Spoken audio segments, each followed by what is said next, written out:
Assalamualaikum warahmatullahi wabarakatuh. Pada kesempatan kali ini kita akan membahas tentang model pembelajaran PKN khususnya di kelas rendah, yaitu kelas 1, 2, dan 3. Nah, model pembelajaran itu disesuaikan juga ya dengan tingkat intelektual anak didik kita, khususnya kalau di kelas rendah itu seperti apa karakternya, di kelas tinggi seperti apa lah. Paling tidak sebagai calon pendidik, sebagai calon guru, saudara harus tahu model yang cocok digunakan di kelas rendah ataupun di kelas tinggi. Oke, sebentar. Nah, yang akan kita bahas pada pertemuan kali ini adalah model pembelajaran di kelas 1, 2, dan 3, yaitu dengan pendekatan induktif dan atau pendekatan deduktif ya. Pastinya sudah tahu bahwa pendekatan induktif itu apa ataupun pendekatan deduktif itu apa. Nah, seperti itu ya. Mungkin sudah pernah dibahas pada teori pembelajaran atau mungkin pada mata kuliah yang lain. Nah, itu ya. Pada kesempatan kali ini ya, kita akan lebih detail membahas tentang pendekatan model pembelajaran tadi seperti itu. Yang pertama kita akan membahas tentang model pembelajaran dengan pendekatan induktif ya. Kalau model pembelajaran yang kemarin kan sudah pernah dibahas dengan sedikit demi sedikit model-model pembelajaran seperti apa. Nah, kali ini kita akan mencermati tentang pendekatan induktif khususnya di kelas rendah dengan materi pelajaran PKN itu seperti apa. Nah, pendekatan induktif sendiri di sini menurut filosof Prancis bahkan di sini mengendaki bahwa penarikan kesimpulan didasarkan pada atau fakta-fakta yang konkret sebanyak mungkin ya. Nah, pendekatan induktif itu apa? Nah, seperti itu kan pasti pertanyaannya. Nah, bisa kita lihat di sini langkah-langkahnya seperti apa. Langkah-langkah yang harus ditempuh di sini adalah yang pertama seperti ini ya. Contohnya, guru memilih konsep, prinsip aturan yang akan disajikan dengan pendekatan induktif. Kedua, menyajikan secara khusus prinsip atau aturan yang memungkinkan siswa memperkirakan sifat umumnya. Ketiga, guru menyajikan buktinya. Keempat, guru menyusun pernyataan mengenai sifat umum yang telah terbukti tadi. Yang kelima adalah menyimpulkan memberi penegasan beberapa contoh kemudian disebutkan dari contoh tersebut. Nah, itu nanti materinya apa lah nanti kita contohkan ya. Pendekatan induktif sendiri di sini menurut Magnum ya tahun 2003 dapat dikombinasikan dengan yang lain disesuaikan dengan materi yang disampaikan, tujuan serta kondisi siswa ya. Oke, itu. Nah, selanjutnya adalah pendekatan deduktif merupakan pendekatan yang mengutamakan penalaran dari umum ke khusus. Ini berbeda dengan pendekatan induktif dari khusus ke umum. Jadi perlu digarisbawahi di sini ya. Pendekatan deduktif itu berarti pendekatan atau penalaran dari umum ke khusus. Sedangkan pendekatan induktif yaitu dari khusus ke umum seperti itu ya. Langkah-langkahnya seperti ini bisa kita lihat di sini. Yang pertama adalah guru memilih konsep, kedua menyajikan aturan tadi ya seperti itu. Selanjutnya adalah guru menyajikan contoh-contoh, keempat adalah menyajikan bukti-bukti, dan selanjutnya adalah kesimpulannya. Nah, oke, untuk lebih jelasnya dapat dicontohkan di sini ya. Nah, sebagai contoh itu Anton sebagai anak yang disiplin dan tertib karena selalu membayar iuran sekolah tepat waktu. Nah, berarti di sini model pembelajaran apa? Ya, pastinya tahu kan? Nah, sedangkan dan ketika sedang piket dia selalu datang lebih pagi daripada teman-temannya. Dalam berpikir deduktif, orang bertolak dari suatu teori, ya, prinsip ataupun kesimpulan yang dianggapnya benar dan sudah bersifat umum. Nah, di sini berarti pendekatan deduktif itu dari fakta umum ke fakta khusus. Nah, tadi contohnya seperti ini. Nah, Anton dikatakan anak yang disiplin, ya pastinya kan ada indikator-indikator dari kata disiplin itu. Nah, seperti itu kan. Oh iya, Anton merupakan anak yang disiplin. Karena apa? Oh, ternyata ciri-cirinya disiplin karena Anton datang lebih pagi, datang tepat waktu, ya selalu membayar iuran sekolah tepat waktu, selalu mengumpulkan PR tepat waktu lah, seperti itu. Ya, itu merupakan contoh dari pendekatan deduktif ya. Nanti kalau materi khususnya di sekolah dasar di kelas rendah bisa disesuaikan sendiri nanti ya, seperti itu ya. Selanjutnya, hal ini berbeda dengan pendekatan induktif yang merupakan di sini merupakan penalaran dari khusus ke umum. Sebagai contohnya seperti ini.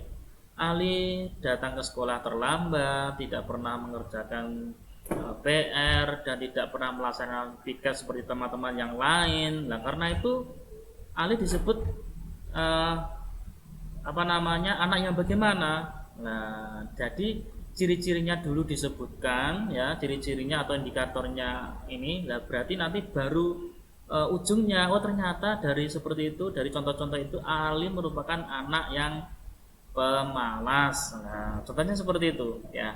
Oke. Selanjutnya adalah di sini menurut Piase di sini ya, cara pembelajaran deduktif kurang tepat diberlakukan kepada anak SD. Nah, nanti saudara setuju atau tidak dengan pernyataan tersebut? Nah, nanti disesuaikan sendiri ya, disikapi sendiri. Nah, kalau setuju bagaimana, kalau tidak bagaimana? Itu kan pertanyaannya. Nah, kenapa kok tidak? Kenapa kok tidak setuju kan itu? Nah, karena di sini menurut Piase di sini tingkat perkembangan intelektual siswa SD itu masih pada tahap berpikir konkret ya. Jadi tidak bisa anak-anak itu dicontohkan sesuatu yang tidak mereka jalani, tidak mereka lihat ya. Tetapi itu kan berbeda dengan sekarang. Anak-anak sekarang sudah mengetahui contoh seperti ini, bisa mencari browsing, bisa mencari di YouTube karena apa? Era perkembangan teknologi.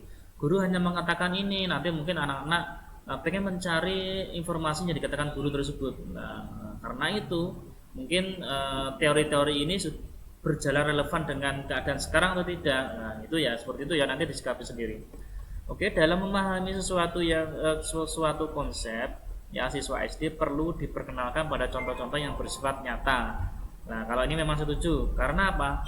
Anak-anak khususnya di sekolah dasar itu memang harus dicontohkan sesuatu yang nyata, yang mungkin mereka bisa terima, bisa mereka jalani kan seperti itu, atau mungkin dalam keseharian lingkungan mereka gitu. Berdasarkan contoh-contoh tersebut siswa dibimbing untuk menyusun suatu kesimpulan. Cara pembelajaran yang demikian merupakan wujud pembelajaran karakteristik induktif ya, itu ya.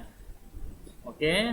Berkenaan dengan pendekatan induktif, di sini menurut Purwanto menyatakan bahwa kebenaran kesimpulan yang disusun secara induktif ditentukan oleh tidaknya atau representatif tidaknya contoh yang dipilih. Biasanya semakin banyak contoh yang dipilih. Nah, seperti apa? Kan seperti itu ya. Tuh. Ya.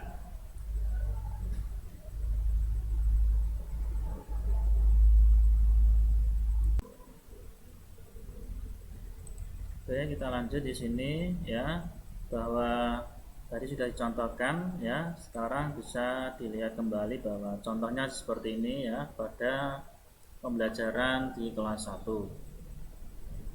Standar kompetensinya adalah menerapkan hidup rukun dalam perbedaan. Nah, kompetensi dasarnya di sini adalah menjelaskan jenis kelamin, agama, dan suku bangsa.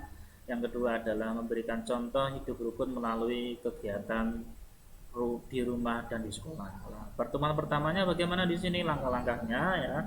Di sini yang pertama adalah guru bercerita tentang penerapan hidup rukun dalam perbedaan jenis kelamin, agama, dan suku bangsa. Yang kedua adalah guru mulai menceritakan gambar yang ada seperti apa, seperti itu ya. Nah, ya. Di sini yang dicontohkan adalah model pembelajaran induktif ya. Jadi di sini model pembelajaran induktif itu khususnya di kelas 1 contohnya seperti ini. Yang ketiga adalah setelah selesai guru memberikan penjelasan kepada siswa tentang nama-nama tempat ibadah ya. itu ya. Jadi yang pertama adalah buku bercerita hidup rukun itu seperti apa dalam perbedaan, tentang penerapan hidup rukun dalam perbedaan. Jadi menjelaskan ciri-cirinya hidup rukun itu seperti apa. Contohnya punya tetangga yang berbeda keyakinan atau berbeda suku bangsa, dicontohkannya dengan mungkin gotong royong atau mungkin dalam kegiatan kebersamaan, nah, seperti itu ya. Yang kedua adalah terus menceritakan gambar-gambar tentang tempat peribadatan, tentang kerukunan dalam menjalankan ibadah. Yang ketiga adalah guru memberikan penjelasan kepada siswa tentang nama-nama tempat ibadah. Nah, keempat adalah memberikan pertanyaan kepada anak perempuan dan laki-laki, itu boleh diperbolehkan tidak ke rumah teman yang sedang merayakan hari besar agamanya. Nah, bagaimana kalau boleh, seperti apa, kenapa, kalau tidak seperti apa. Lah anak-anak ditanya seperti itu biar nanti mempunyai atau mengkonstruksi pengetahuannya sendiri. Jadi bagaimana toh seperti itu. Seperti itu. Yang selanjutnya di sini adalah guru bersama siswa menyimpulkan bersama tentang bahwa anak perempuan boleh datang ke rumah laki-laki dan sebaliknya sewaktu merayakan hari besar agamanya. Ini menunjukkan bahwa anak laki-laki dan perempuan harus hidup rukun. Hal yang sama juga terjadi pada teman yang berbeda agama. Mereka juga harus tetap rukun supaya anak tetap mengingat pengetahuan ini. Bagaimana penegasannya? Nah, di sini harus memberikan tugas rumah. Nanti guru bisa memberikan tugas rumah di sini. Contohnya di sini diperkenalkan tadi tempat-tempat ibadahnya seperti apa. Itu ya. Jadi pembelajaran atau pendekatan induktifnya di kelas 1 contohnya seperti itu. Jadi nanti saudara harus bisa membuat RPP atau membuat langkah-langkah pembelajaran yang sesuai dengan contoh tersebut. Jadi pendekatan induktif, langkah-langkahnya seperti apa, materinya ya seperti apa, harus paling tidak seperti itu yang dicontohkan tadi, harus bisa seperti itu. Apalagi dengan materi yang ada, materinya, pembelajarannya, contoh-contohnya, mungkin media yang digunakan, ya itu. Memang dari sini peran media juga sangat penting sekali untuk memaksimalkan pembelajaran tersebut. Nah itu nanti bisa kita bahas di kemudian hari. Nanti ada pembelajaran atau pembahasan tentang media. Ya, di sini bisa kita lihat bersama bahwa contoh kedua model pendekatan induktif tentang perbedaan suku bangsa. Bisa kita lihat bersama di sini bahwa standar kompetensinya adalah menetapkan hidup rukun dalam perbedaan. Yang kedua adalah kompetensi dasarnya menjelaskan perbedaan jenis kelamin, agama, dan suku bangsa. Yang kedua adalah memberikan contoh hidup rukun melalui kegiatan di rumah dan di sekolah. Terus berarti bagaimana pendekatan induktifnya di sini ya. Nah, langkah-langkah yang harus ditempuh di sini ya, pertama guru bisa bercerita tentang penerapan hidup rukun di lingkungan keluarga atau mungkin di lingkungan rumah dalam perbedaan suku bangsa itu seperti apa. Kedua, guru menceritakan tentang contoh-contoh atau macam-macam perbedaan suku bangsa ya. Bisa dipajang gambar ya, atau mungkin lewat LCD bisa seperti itu. Yang ketiga adalah di sini guru memberikan penjelasan tentang nama-nama suku bangsa yang ada di Indonesia itu kan contoh-contohnya seperti apa, kan banyak sekali. Paling tidak diberikan contoh-contoh suku bangsa, karakteristik suku bangsa itu tadi. Yang keempat di sini adalah menunjukkan contoh akibat tidak hidup rukun, contoh perbuatan rukun, dan meminta siswa menyanyikan lagu daerah yang mereka dapat ya. Jadi di sini peran guru juga harus bisa dimaksimalkan ya, paling tidak mengetahui beberapa suku bangsa yang ada di Indonesia serta karakteristiknya, mungkin lagu daerahnya, budayanya, seperti itu ya, diperkenalkan ke siswa. Lalu ternyata Indonesia itu kaya akan suku bangsa. Nah, Indonesia itu ada karena perbedaan suku bangsa itu, kekayaan perbedaan suku bangsa itu merupakan kekayaan dari Indonesia itu sendiri. Nah, seperti itu diperkenalkan dengan bahasa yang sederhana. Itu ya.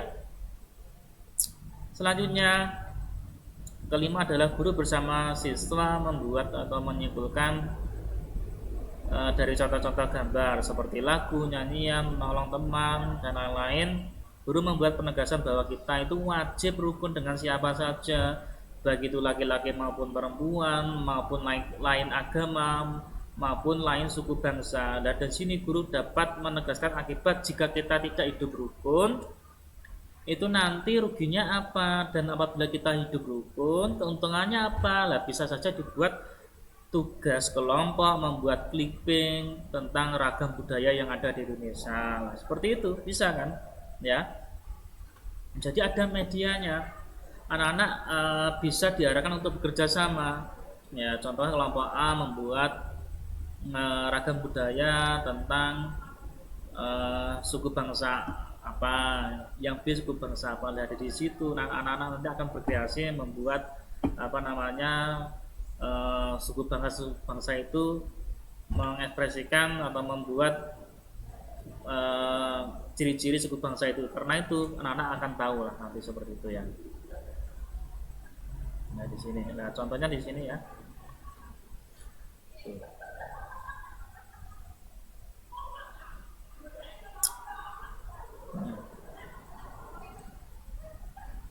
Contoh hidup tertib. Nah di sini seperti ini. Nanti bisa dipelajari sendiri ya di sini. Oke. Nah, oke di sini. Oke ya. Nah nanti ya di sini sudah saya jelaskan tadi pendekatan induktif dan deduktif ya. Nanti tolong di review dan dibuat langkah-langkah pembelajarannya seperti apa. Pendekatan secara induktif dan pendekatan secara deduktif. Seperti biasa nanti dikirim lewat Google Classroom itu ya. Nanti apabila kurang jelas ada pertanyaan bisa ditanyakan lewat grup ya. Oke, terima kasih, itu saja yang dapat saya sampaikan. Sekian, wassalamualaikum warahmatullahi wabarakatuh.